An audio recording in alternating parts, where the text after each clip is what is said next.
Thank you so much for attending my PowerPoint presentation on the 10 most hated champions in League of Legends history. Some champions are so frustrating that they don't just feel strong, they feel like they are breaking the actual rules of the match. The developers knew exactly what they were doing when they made these champions as annoying as possible. And that's why in today's video, we are going to break down the most hated champions in League's history and explain exactly what makes them so annoying to deal with. Mel was released more than a year ago on January 23rd in 2025, and she still sits at the top of the ban lists. She is an artillery mage and a support, but players treat her like a constant threat to their sanity. You try to poke her down from a distance and she just presses her W, which is called rebuttal. This ability creates a barrier that reflects your own projectiles right back at your face. It also gives her a burst of movement speed and stops her from taking any projectile damage while it is active. You get punished just for interacting with her because your own spells become her weapons. If you manage to dodge your own spells, you still have to deal with her passive, Searing Brilliance. This mechanic generates 3 projectiles on her next attack after she uses an ability, and it refreshes on subsequent casts and stacks up to 9 times. It makes her poke hard to dodge because there's just too much magic flying at you at once. The community has a massive problem with her ultimate, Golden Eclipse. If she marks you with her Overwhelm mechanic, she can strike you with this ultimate from anywhere on the map. It is a global execute with infinite range on an artillery mage. Even though her win rate is actually pretty low, currently at 46%, people still ban her in 38% of their games. She is currently stuck in D tier on sites like u.gg, but that does not stop her from being a ban on site character. Players dislike the wolf transition in her lore because it translates to these aggressive execute mechanics that feel unfair in a match. If you main Mel, you probably enjoy watching people struggle with an impossible to dodge homing missile from across the map, while you sit behind a reflection barrier. You do not have to worry about positioning as much when you could just send an enemy's ultimate right back at them. She is a new problem for the player base, but let us move on to a champion who actually broke the entire ranked ladder for a while.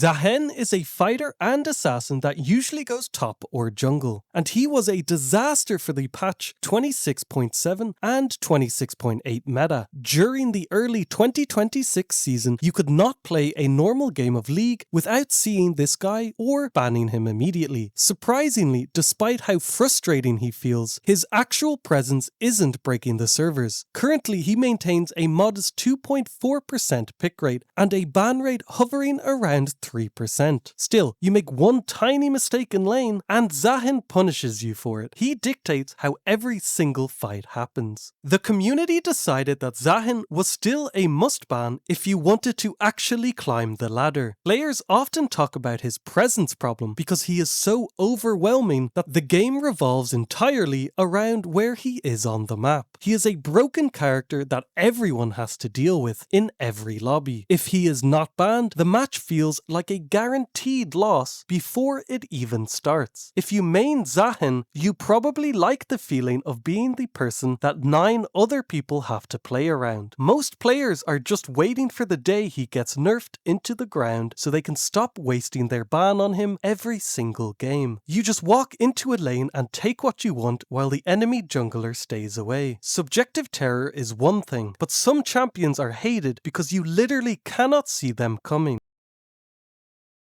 Akali is a ninja assassin who has caused rage for years. The biggest reason she is on this list is because of her historical true stealth mechanic. There was a time when her Twilight Shroud allowed her to stay invisible even when she was standing directly under your turret. She could just dive you, kill you, and walk away without the turret ever firing a single shot at her. It was a very frustrating thing to deal with in the history of the game. Riot eventually took that away, but she is still a massive pain insane to play against. She has 4 separate dashes in her kit, so she can close the gap from a screen away. She cuts down your support and then dashes back out before you can even click on her. In lower ranks like bronze, people are terrified of her. Players constantly complain that having a champion with that much mobility and stealth is bad for the game. She can strike a killing blow from the shadows and vanish instantly. Even inside Riot, the developers were split on whether she should be allowed to keep her turret stealth mechanic. If you main Akali, you definitely enjoy the feeling of being untouchable while you are standing 2 feet away from an enemy. You wait for the enemy to use their cooldowns and then you jump through 4 different directions to finish them off.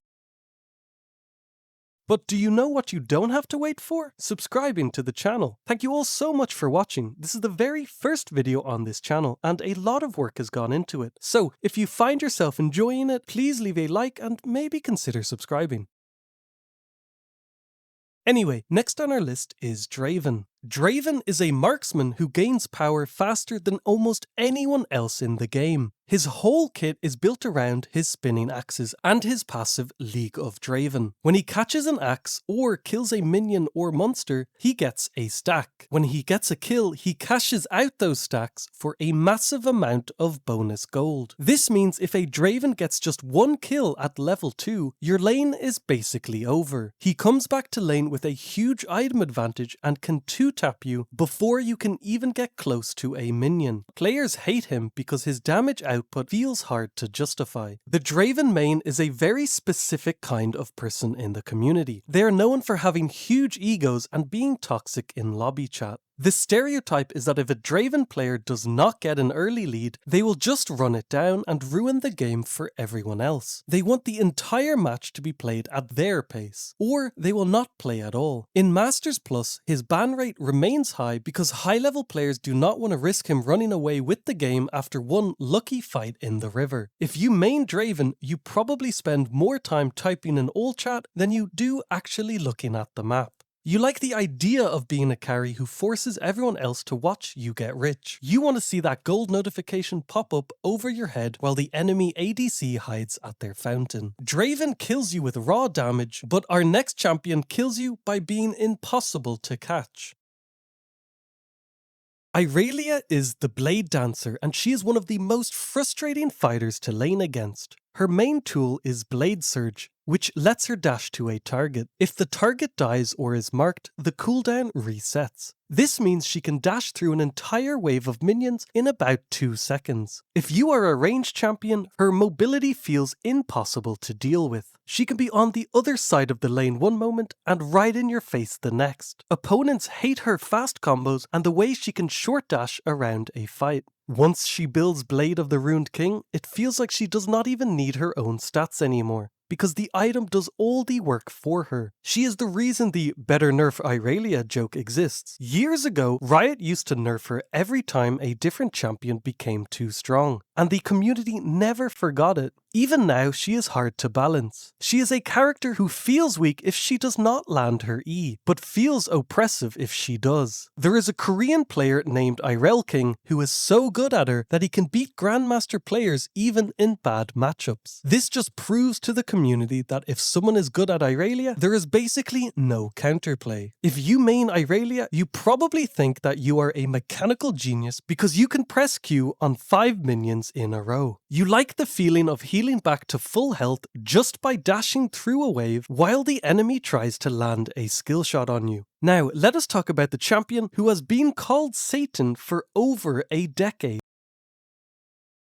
Teemo is the classic hated champion. He is a small Yordle who specializes in making your life difficult with his noxious traps. These are invisible mushrooms that he hides all over the map. If you step on one, you take magic damage over time and get slowed down. He can charge up to 3, 4, 5 of these at a time, and they last for 5 minutes. It turns the entire map into a zone that makes you feel nothing but despair. Then you have his blinding dart. If you are playing an auto-attack champion like Draven or Master Yi, he just blinds you, causing all your basic attacks to miss for some time. It effectively shuts down your main source of damage in every duel. The community calls this the global taunt. People hate Teemo so much that they will play like idiots and ignore objectives just to try and kill him. He is frequently called a rat and uninteractive, especially in ARAM where his mushrooms can stall the game out forever. He can even bounce his mushrooms by throwing one on top of another, so he can set up his traps from a safe distance. If you main Teemo, you probably enjoy the sound of someone hitting a mushroom in the fog of war while you are sitting in your base. You are the reason people carry Oracle Lens and Pink Wards every single game. You like watching a low health enemy try to reach a honey fruit only to explode on a hidden trap. Teemo is annoying, but at least he does not have a clone that explodes in your face.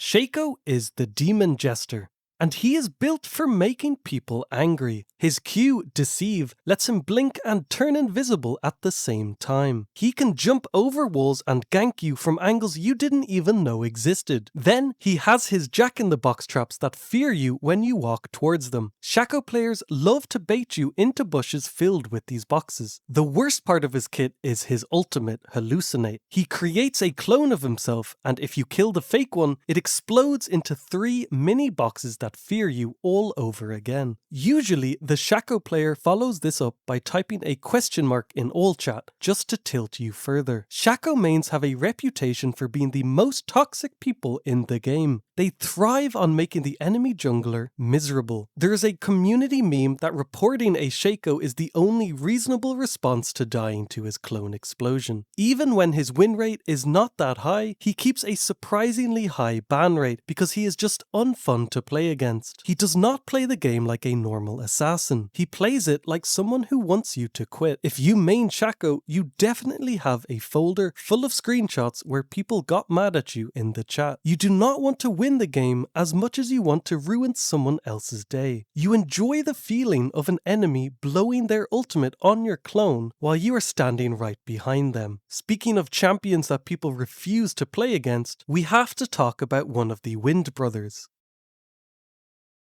Yasuo is easily one of the most banned champions in history. At one point, his ban rate was peaking near 70% in some ranks. People hate him for 2 different reasons. If he is on the enemy team, he has endless mobility because he can dash through your minions using Sweeping Blade. He also has his Wind Wall, which can delete entire ultimates from the game. If he is on your team, however, he usually just feeds. This is called Yasuo Syndrome. He is a high-skill champion that most people cannot actually pilot, so he becomes a problem for his own team. This led to the O10 power spike meme. The community noticed that a Yasuo can die 10 times in a row, but as soon as he finishes his second item, he suddenly becomes an unstoppable threat. He is often described as a character that people think is cool until they actually have to play with one. At one point, Riot has even admitted that he is basically removed from the game in most ranks because the ban rate used to be so high, although in 2026 it sits around 20%. If you main Yasuo, you probably have Mastery 7 flashed over your head while you are sitting at a 0-5-0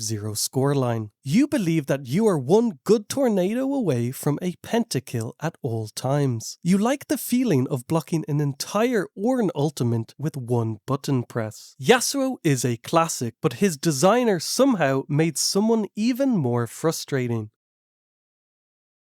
Action is the rogue sentinel, and he is hated because he breaks a fundamental rule in League, the death timer. His W ability, Going Rogue, has a passive that lets him revive his teammates. If an enemy kills your ally, they become a scoundrel. If Action kills that scoundrel, everyone they killed is immediately resurrected back at your base. You can get a pentakill, and then Action can kill you and bring his entire team back to life instantly. Players call this fundamentally unfair. It negates all the work you put into winning a team fight. His kit has a lot going on. He has a camouflage that lasts indefinitely near walls, a shield, a 3-hit passive, a grappling hook that resets on takedowns, and an execute ultimate. During development, Riot was actually scared to give him the full resurrection. They tested a version where it only partially reduced the death timer, but they decided that was not flashy enough for what they wanted. The community thinks his W has enough mechanics for 3 separate champions. They say he feels like a mix of Warwick and Evelynn mechanics with a resurrection gimmick that should have belonged to a support. If you main action, you probably love the feeling of stealing a win by pressing E and swinging around a fight until you get a lucky revenge kill. You like the fact that your existence makes the enemy afraid to trade kills. Action breaks the rules of death, but our number 1 pick breaks the rules of how you even interact with a champion.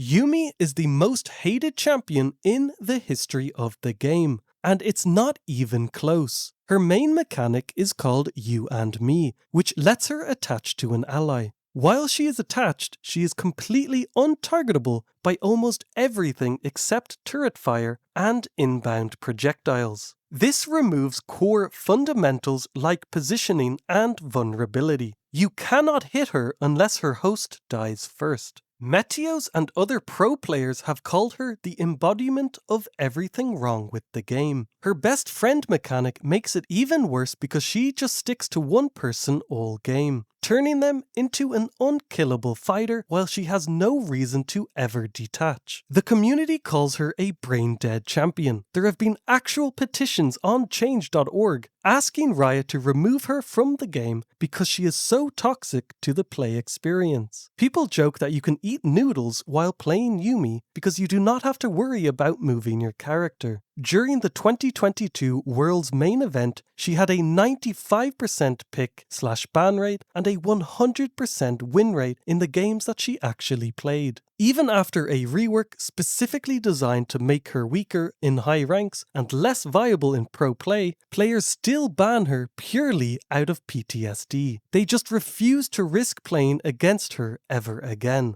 If you main Yuumi, you probably have a second monitor open with a movie playing while you press E every few seconds. You are just an item for your ADC. You like the feeling of winning a match without ever having to worry about an enemy assassin jumping on you.